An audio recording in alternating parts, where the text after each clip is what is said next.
ใ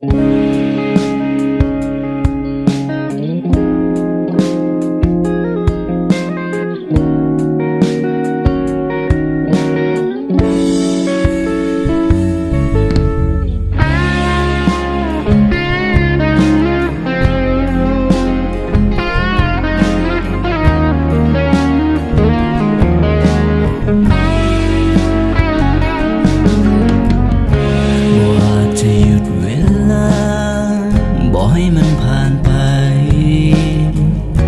บ่อาจขอห้องดวงจันทร์ให้อยู่ในคืนที่ฝนตกมาทั้งในคืนนี้จะมีแต่เมฆหมอกสีดำมาปิดบังแสงดวงจันทราแต่บ่มีสิ่งใดปิดกั้นเฮาเอาไว้ทั้งดาวทั้งฟ้าจะลาลับไปในคืนที่เฮาได้เจอกัน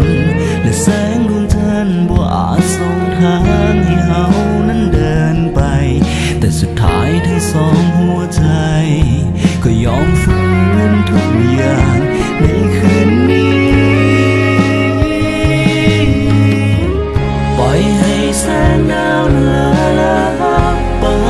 มืดมนจะเพียงใดบ่อาจจะหยุดสองเฮาอย่างน้อยยังมีแสงไฟอยู่ทางเพดานที่อยู่เหนือจินตนาการอย่างน้อยก็มีความสุขแบบที่ได้พบ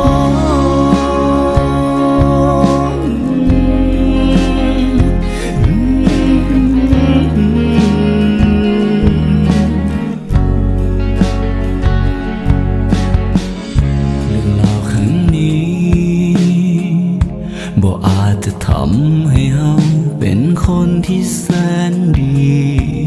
แต่เฮาก็ยังได้มาเจอกัน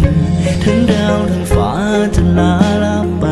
ในคืนที่เฮาได้เจอกันและแสงดวงจันทร์บ่อาจส่งทางให้เฮานั้นเดินไปแต่สุดท้ายทั้งสองหัวใจ